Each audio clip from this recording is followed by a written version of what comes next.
श्रावक के धर्मों में 12 व्रतों की चर्चा निरंतर सुनते आ रहे हैं। शिक्षा व्रतों का वर्णन है और दान पूजा के संदर्भ हैं। बैयावृत्ति को आचार्य महाराज ने दान के रूप में प्रेरित किया है। आचार्य प्रवर का मानना है कि अगर कोई भी श्रावक दान में प्रवृत्त है तो एक तरह से संघ की और जिन शासन की बैयावृत्ति ही कर रहा है। बैयावृत्ति की परिभाषा हम जो ये जानते हैं कि हाथ पैर को ठीक ठाक करना और नहीं बने तो ठोक ठाक करना, ऐसी परिभाषा जानते हैं ना। समझ में आया तो ठीक ठाक कर दिया, नहीं आया तो ठोक ठाक करके वापस आ गए। बैयावृत्ति की परिभाषा आप इतनी ही जानते हैं, लेकिन आचार्य महाराज जी की व्यापक दृष्टि देखो। उन्होंने दान को बैयावृत्ति में सम्मिलित कर लिया। अगर कोई केवल बैयावृत्ति ये माने कि आवागमन के समय कोई आए गए हैं, कोई अस्वस्थ हैं, उस समय थोड़ा उनका कार्य कर दो, हमारी बैयावृत्ति हो गई, तो वो ऊपरी ऊपरी बैयावृत्ति के धर्म को करेगा। लेकिन अगर वह संघ और शासन का ध्यान रख कर के अगर दान के कार्यों में प्रवृत्त होता है, पूजा के कार्यों में प्रवृत्त होता है, तो पूजा और पूजा से होने वाली प्रभावना के कारण दान आहार आदि का और उसके कारण होने वाली प्रभावना के रूप में वह जिन शासन की और चतुर्विध संघ की बहुत बड़ी बैयावृत्ति कर रहा है, बहुत बड़ी बैयावृत्ति कर रहा। बैयावृत्ति का मतलब है संघ और शासन की प्रभावना को बढ़ा रहा है। ऐसे ये संदर्भ रत्नकरंडक श्रावकाचार्य की यही तो विशेषता है कि आचार्य समंतभद्र महाराज जी ने व्रतों की व्याख्या करते हुए जो अपनी दूरदर्शिता और व्यापक दृष्टि से बिंदु सुनिश्चित किए हैं, ऐसे महत्वपूर्ण बिंदु अन्य ग्रंथों में उपलब्ध नहीं होते। अब जब कोई एक जैनेतर विद्वान जिसने आचार्य श्री को साक्षात देखा नहीं है, उतना परिचय नहीं है, तो फिर जब वो मूक माटी पढ़ता है तो मूक माटी के साहित्य की श्रेष्ठता को देख करके वो लिखने वाले के विचारों की श्रेष्ठता को समझ लेता है। साहित्य से साहित्य लिखने वाले की भी, अब जैसे मान लो मुंशी प्रेमचंद जी का परिचय किसी को नहीं रहा हो और उस समय उन्होंने समसामयिक परिस्थितियों पर बहुत लिखा, पूंजीवाद पर लिखा, शोषण पर लिखा, अन्याय अनीति पर लिखा, बहुत लिखा। अब अगर कोई विदेशी व्यक्ति आज के समय में उन सब विचारों को पढ़े, उस समय का आकलन करते हुए उस साहित्य की श्रेष्ठता से लेखक के विचारों की श्रेष्ठता को पकड़ लेता है। तो जिसके द्वारा साहित्य लिखा जाता है, साहित्य की श्रेष्ठता से लिखने वाले लेखक की श्रेष्ठता का भी ज्ञान होता है। आचार्य श्री को दुनिया जानती है, पर दुनिया बहुत बड़ी है, बहुत सारे लोग अनजान भी रहे। लेकिन जब गुरुवर की समाधि 17 फरवरी को 2024 की इसी वर्ष में डोंगरगढ़ चंदगिरी में हो गई और उसके बाद सबने अपनी अपनी भावनाएं प्रकट की, प्राइम मिनिस्टर नरेंद्र मोदी का भी लेख निकल गया। जब प्रधानमंत्री के नाम से उनका लेख निकल गया, 420 अखबार पत्रिका या 450 मैगजीन्स पत्रिकाओं अखबारों में, तो देश दुनिया में हलचल हो गई। ऐसे कौन से बाबा जी हैं, ऐसे कौन से महाराज जी हैं जिसमें देश का इतना बड़ा प्रधानमंत्री और लेख लिख रहा है। तब आचार्य श्री को सर्च करने वाले, आचार्य श्री को निकाल निकाल करके उनके जीवन को पढ़ने वाले लाखों करोड़ों नए अनुयायी बन गए, जिनको उनका नाम भी मालूम नहीं था। मुस्लिम देशों में भी मुस्लिम विचारकों ने भी आचार्य श्री को फिर ये करते ना, नेट पर इस पर उस पर सर्च करते हैं, कौन है विद्यासागर जी, कौन है विद्यासागर जी, कौन है विद्यासागर जी। तो लिखने के माध्यम से इतने सारे लोग जुड़े और इतना बड़ा देश का और इतने बड़ी अपनी क्षमताएं रखने वाला प्रधानमंत्री, जिनके पास बाहर से कुछ नहीं है, ऐसे किसी संत के प्रति इतना भावुक होकर के लिखे बोले, तो दुनिया आकलन करती है कि वो गुरु, वो आचार्य कुछ विशेष रहे हैं। लोगों ने जानकारियां लेना शुरू की, इतना हलचल पूरे देश में दुनिया में रही। तो साहित्य जो होता है वो विचारों का खजाना पिटारा है, और फिर जब ग्रंथ में इतनी गहराइयों से बातें मिल रही हैं तो लिखने वाले राइटर, देसी विदेशी राइटर कोई भी हो, साहित्य तो साहित्य होता है। जो जिस देश में लिखेगा उस देश की भाषा में लिखेगा। मुस्लिम राइटर होगा उर्दू में लिखेगा, आंग्ल राइटर, विदेशी राइटर होगा वो अपने देश की भाषा में लिखेगा, भारत का राइटर होगा जिस भाषा में ढला होगा उसमें लिखेगा। राइटर किसी भी भाषा में लिख सकता है, लेकिन अगर उसने कुछ लिखा है तो उससे उसके विचारों का आकलन होता है। संपादकीय क्यों पढ़ा जाता है? संपादकीय पृष्ठ के आसपास में विशेष आर्टिकल लिखे रहते, उनको विचारक लोग क्यों पढ़ते हैं? क्योंकि उन आर्टिकलों को पढ़ने से देश दुनिया की विचारधारा किस तरीके से चल रही है और बौद्धिक जगत उसे किस नजरिए से देख रहा है, ये आकलन होता है। रत्न करंडक श्रावकाचार में जो प्रसंग चल रहा है आहार दान का, आहार दान का क्या? चारों प्रकार के दान का। वैयावृत्ति में चारों प्रकार के दान गर्भित किए गए हैं। बीमार व्यक्ति को औषधि उपचार होना, आवश्यकता के अनुसार दिनचर्या में भोजन पान सम्मिलित है तो आहार दान होना, इसी के साथ बसती का, इसी के साथ में और उपकरण आदि। अब देखो ज्ञान दान अकेला नाम लो तो ग्रंथ ही आएगा, उसके आगे पीछे कुछ नहीं आएगा। ज्ञान दान, ज्ञान दान, ज्ञान दान। आचार्य महाराज ने ज्ञान दान नाम नहीं लिया, उपकरण दान लिया। क्या नाम लिया? उपकरण दान। उपकरण दान का मतलब क्या? उपकरण में दो भेद कर दिए, ज्ञानोपकरण, संयमोपकरण। ज्ञानोपकरण में ग्रंथ, संयोपकरण में पिछी कमंडल आदि, और मंदिरोपकरण तीसरा और कह दो मंदिरोपकरण। तो ये मंदिर के उपकरण किस दान में आएंगे? ग्रंथ शास्त्र ज्ञान में चला गया, पिछी कमंडल संयम में आ गए। अब मंदिर में पूजा के बर्तन देना है, अष्ट प्रातिहारी देना है, या अलमारियां देना है, बेंच देना है, ग्रंथ रखने के लिए वेस्टर्न वस्त्रों के लिए उनका ये सब देना है, उनकी सुरक्षा करना है, ये सब उपकरण दान में आते हैं। किस में आते हैं? उपकरण। जो धर्म के मार्ग में धर्म के भक्तों के लिए सहयोगी बनते हैं वो उपकरण कहलाते हैं। ऐसे चार दानों की चर्चा यहाँ पर प्रारंभ हो रही है।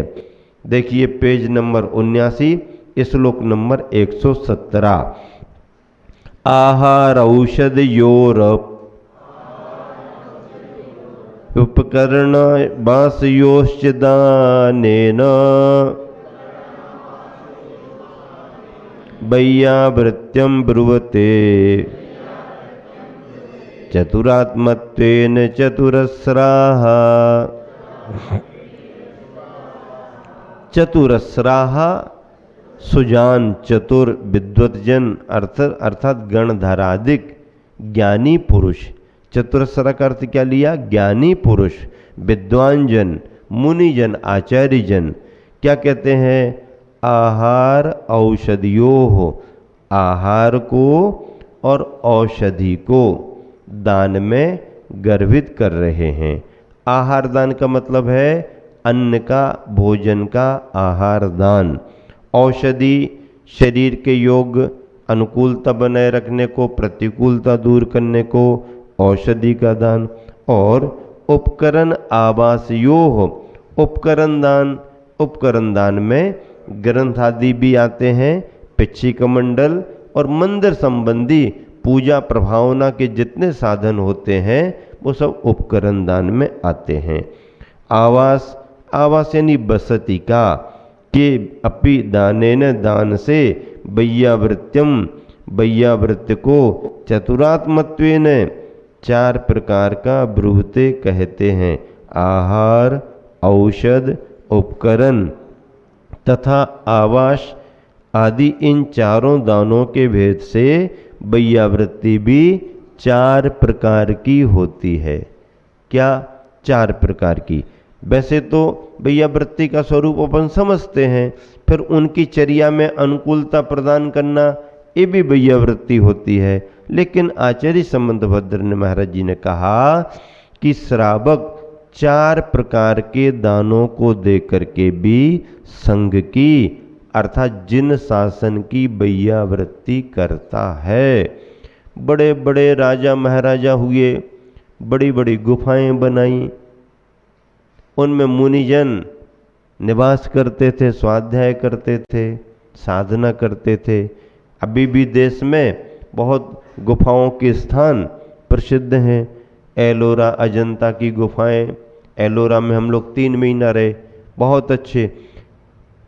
30-35 स्थान मंदिर ऐसे हैं जो दिगंबर जैन, बीच में वैष्णव संप्रदाय के कैलाश लैनी वगैरह हैं, इस तरफ बौद्धों की गुफाएं हैं, इस तरफ पूरी जैनियों की गुफाएं हैं। तीनों तरह की गुफाएं बनाई।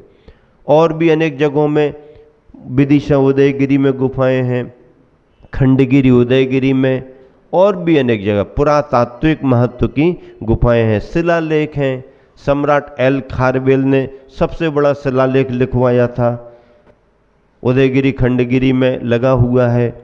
दुनिया में, मतलब भारत में ही नहीं, उसमें दुनिया का महत्व इतने पुराने प्राचीन शिलालेख का, जैन शिलालेख है, नमः सिद्धेभ्या से शुरू हुआ है आदि।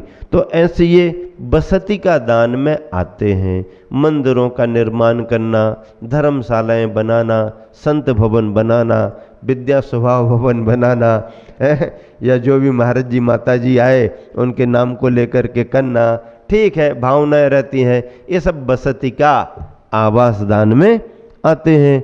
अब सदलगा से खबर आ गई, हम लोग इतने जन आ रहे हैं, कहाँ रुकना है, आवास व्यवस्था वालों को बता दो, इनको बता दो, अध्यक्ष को बता दो, और कुल मिला करके उनको सूचना मिल गई, निश्चिंत होकर के आओ, विद्या स्वभाव भवन में तुम्हारी व्यवस्था है। अब तुम्हारे पास है तो वो भी निश्चिंत है, तुम भी निश्चिंत हो, और अगर नहीं हो तो कहाँ करें, क्या करें। ये धर्म की और जिन शासन की प्रभावना के साधन है। सुबह आ गए, रात में 2 बजे आए, सुबह 7 बजे मंदिर में उपस्थित, नहा धो के तैयार अभिषेक देखने के लिए। बताओ, हाँ, इतनी रात में आने पर भी धर्म का लगाव, शांति धारा में सम्मिलित होना, और सब आ गए शांति धारा में, बड़ी भावना लेकर के आए। चतुर्मास 2009 का हम लोगों ने किया था। पाठशाला के बच्चे अब बड़े बड़े हो गए हैं, जवाबदार हो रहे हैं, और सारी समाज निरंतर धर्म लाभ लेती है। गुरुवर आचार्य श्री की समाधि स्थली की वंदना करते हुए ये सभी यहाँ पर आए हुए हैं। इसी के साथ में अगला श्लोक और है, श्री सेन वृषभ सैने कौंडे सह शुक्रश्च दृष्टान्ता वैयावृत्यस्यैते चतुर्विकल्पश्च मंतव्याः। श्री सेन वृषभ सेने, अब जो 4 नाम लिखे गए हैं दान के, उनमें श्री सेन 1, वृषभ सेना 2, कौंडेस नामक ग्वाला 3 और सूकर 4। ये चतुर्विकल्प से 4 भेद वाले वैयावृत्त्यस्य वैयावृत्ति के दृष्टांतः मंतव्याः, दृष्टांत मानने के योग्य हैं अर्थात जानने योग्य हैं। आहार दान में श्रीसेन राजा, इसकी कहानी है। अब कहानी सुनाएंगे तो लंबा समय जाएगा, लेकिन कहानी तो सुनाएंगे, पर जरूरी नहीं है कि आज ही सुनाएं। अगर समय कम है तो कल भी सुना सकते हैं। कल विधान होगा इसलिए कल नहीं सुनाएंगे, आगे सुने तो आप शब्द पकड़ लो, महाराज आपने तो कहा था कल सुनाएंगे, परसों सुनाएंगे, परसों भी नहीं सुनाएंगे क्योंकि परसों भी आप कार्यक्रम करेंगे। आगे जब भी समय मिलेगा सुना देंगे। सुनने वाले फिक्स हैं, सुनाने वाले फिक्स हैं। दिक्कत क्या है, जल्दबाजी क्या है? हड़बड़ी नहीं करो, आराम से भी अपना रत्नकंडक शराब का आचार चल रहा है। दिवाली तक का समय आपका सुनिश्चित है तो समय पर सुनाएंगे। आहार दान में श्रीसेन राजा। अब देख लो, नाम ध्यान से सुनना, नहीं तो महाराज जी या भैया जी प्रश्न मंच में प्रश्न पूछ लें तो आप ताली बजाते रह जाओगे, नाम नहीं मिलेगी आपको। जरा अच्छे से ध्यान से सुनो। और औषधि दान में बणिक पुत्री वृषभ सेना, वृषभ सेना के पूर्व भव का पुण्य ऐसा आया था कि उसके स्नान जल से भी शरीर निरोगी होने लगते थे इत्यादि।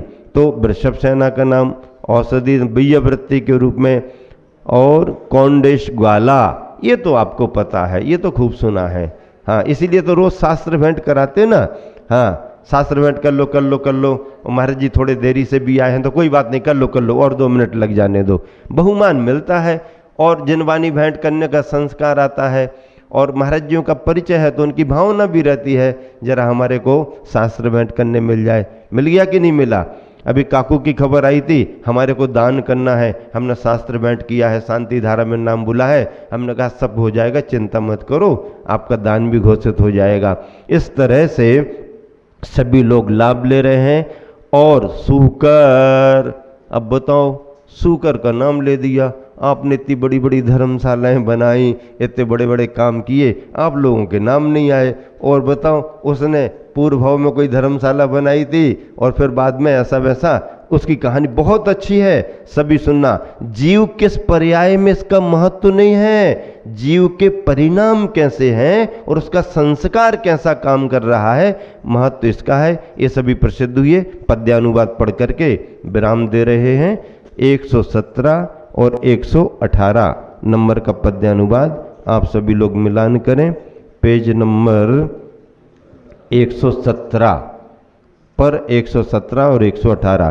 प्रथम रहा आहार दान है, दूजा औषध दान रहा, शास्त्रादिक उपकरण दान जो वही तीसरा दान रहा, चौथा है आवास दान यो भेद दान के 4 रहे, वैयावृत्या अतः चतुर्विध सुधि कहे आचार्य कहे, प्रजापाल श्रीसेन नाम का प्रथम दान में ख्यात रहा, हुई वृषभ सेना वह औषध महादान में ख्यात महा, तथा रहा उपकरण दान में नामी है कौंडेश आ, सूकर वह आवास दान में यह गुरु का उपदेश रहा। इस तरह स्वाध्याय पूर्ण हुआ।